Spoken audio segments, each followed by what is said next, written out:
सलाउद्दीन साहब का बहुत धन्यवाद देता हूं। मैं उनको बधाई देता हूं। एक बहुत ऐतिहासिक रोज़ा अफ्तारी उन्होंने कराई।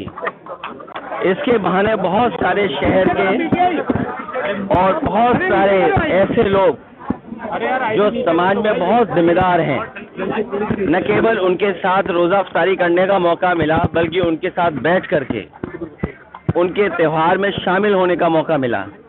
हमारे देश की ही खूबसूरती है कि हम एक दूसरे के त्यौहार में एक दूसरे की खुशियों में शामिल होते हैं। ऐसी गंगा जमुनी तहजीब, मिली जुली संस्कृति, ऐसा भाईचारा, ऐसा प्रेम, ऐसा आपस में एक दूसरे के प्रति लगाव दुनिया में शायद कहीं देखने को नहीं मिलता है। यही भारत हमारा, हिंदुस्तानियत यही है हमारी। हिंदुस्तानियत यही पहचान है कि हम एक दूसरे के त्योहारों पर एक दूसरे की खुशी में शामिल होकर के जहां एक दूसरे को बधाई मुबारकबाद देते हैं, वहीं अगर होली है तो हम लोग गले मिलते हैं, ईद है तो गले मिलते हैं। ये देश की जो हिंदुस्तानियत है वो गले मिल करके एक दूसरे के सम्मान करने की है। इस संस्कृति को, इस परंपरा को हम लोग और आगे बढ़ाएंगे। मैं एक बार फिर सलाउद्दीन साहब को बहुत बहुत मुबारकबाद देना चाहता हूं। उनके साथी सहयोगी परिवार के लोगों ने जिस तरीके से सबको बुला करके सम्मान दे करके एक साथ इस कार्यक्रम का रोज़ा अफ्तारी का आयोजन किया है, बहुत बहुत बधाई उनको। गैस सिलेंडर को लेकर लखनऊ सहित पूरे प्रदेश में लंबी लाइनें हैं और एक हफ्ते बाद इसका त्योहार। देखिए, ये और मुख्यमंत्री कह रहे हैं कि कोई कमी नहीं है। ये जो डीजल, पेट्रोल और गैस का संकट आया है, ये हमारी विदेश नीति के फेलियर है। और युद्ध कोई नहीं चाहता है। युद्ध से लोगों की जान जाती है, युद्ध में नुकसान होता है, युद्ध में हम बहुत पीछे छूट जाते हैं। जो भारत की भूमिका रही है, जो हमारे हिंदुस्तान की भूमिका रही, कोशिश ये करनी चाहिए थी कि वॉर न होता। हमारी फॉरेन पॉलिसी या हमारे देश को तभी विश्व गुरु मानते जब हम ऐसी परिस्थितियां देश के सामने पैदा करते कि वॉर ही ना होता। इस संकट और इस वॉर के समय पे भी भारतीय जनता पार्टी मुनाफाखोरी करना चाहती है। ये जितना कुछ मुनाफाखोरी है, ये सब भारतीय जनता पार्टी के लोग शामिल हैं। और कोई अफवाह नहीं फैला रहा है, अफवाह सरकार फैला रही है। मुख्यमंत्री जी खुद अफवाह फैला रहे हैं। अगर आप ऑनलाइन रजिस्टर करना चाहते हैं सिलेंडर, तो ऑनलाइन रजिस्टर नहीं हो रहा है, आपको लाइन में लगना पड़ रहा है। ये किसने आदेश दिया कि इतने दिनों बाद आप सिलेंडर भराएंगे? आपको जहां पर्याप्त एलपीजी का इंतजाम करना चाहिए था, लोगों को भरोसा दिलाना था कि कहीं संकट नहीं आने वाला है, वहीं सरकार ने विपरीत काम किया और कहा कि सिलेंडर इतने दिनों में भरा जाएगा, कॉमर्शियल सिलेंडर इतने दिनों में भरा जाएगा।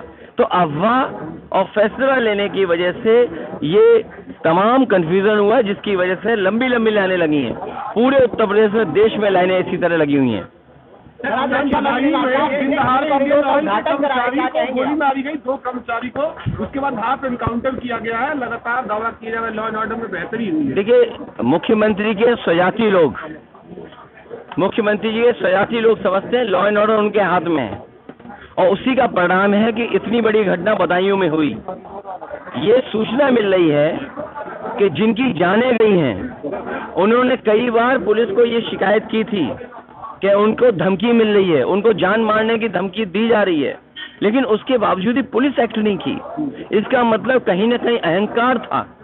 जो हत्यारे हैं उन्हें अहंकार इस बात का था कि स्वजाती सरकार है, उनका कुछ बिगड़ने वाला नहीं है। उसी की वजह से इतनी बड़ी घटना हुई है।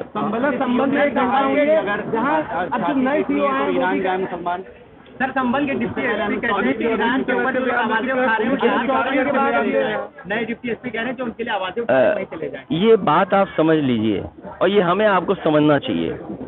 जिन लोगों को सेकुलर पॉलिटिक्स करनी है, जिन लोगों को इस देश की जो मिली जुली संस्कृति है उसमें और भरोसा बढ़ाना है, उनके लिए इस तरह की घटना जो हो रही हैं दुखदाई हैं।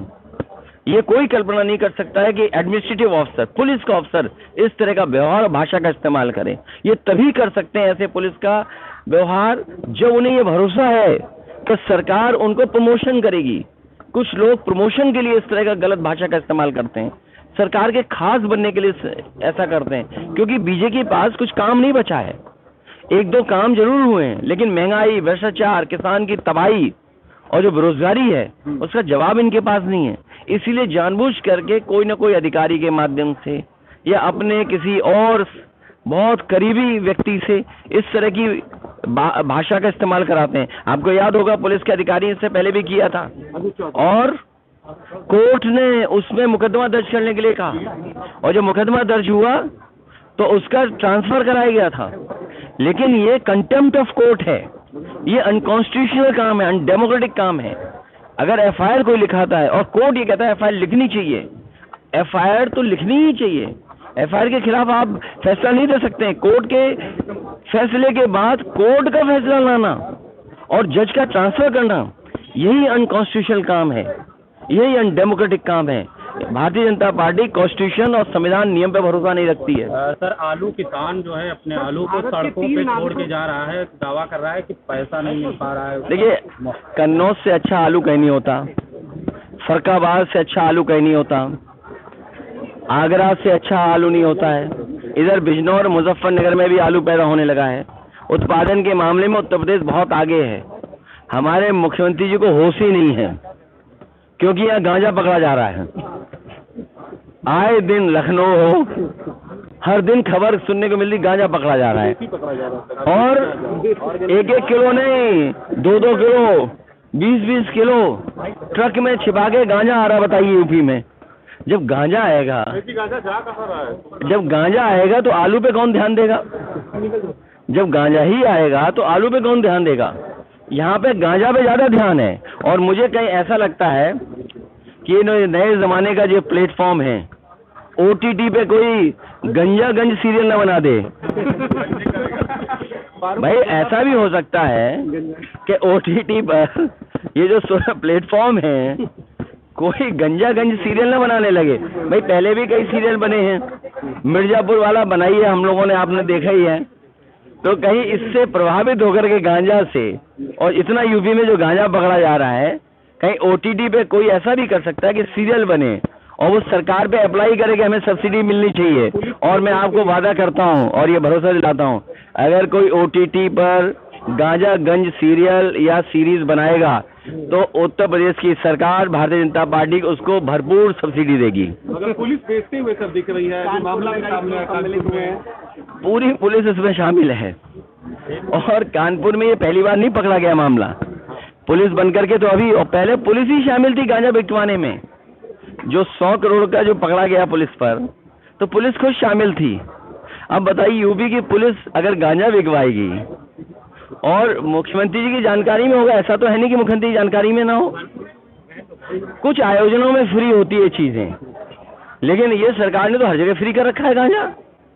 फारूक अब्दुल्ला पे फायरिंग के बाद मल्लिकार्जुन खड़गे ने भी विपक्षियों की सुरक्षा के लिए आवाज उठाई, आपकी भी सुरक्षा में? फारूक अब्दुल्ला साहब बहुत सीनियर नेता हैं, मुख्यमंत्री रहे हैं, केंद्र में मंत्री रहे हैं, और बॉर्डर स्टेट के बहुत महत्वपूर्ण नेता हैं। और भारत के लिए वो हमेशा समय समय पर भारत कैसे मजबूत हो, एकता कैसे बढ़े, उस पर हमेशा उन्होंने भारत और लोगों को समझाया, अपने विचार दिए हैं। उनकी सुरक्षा के लिए सरकार को ठोस कदम उठाने चाहिए और पर्याप्त उनके लिए सुरक्षा होनी चाहिए। बहुत धन्यवाद। एक बार से बहुत बधाई।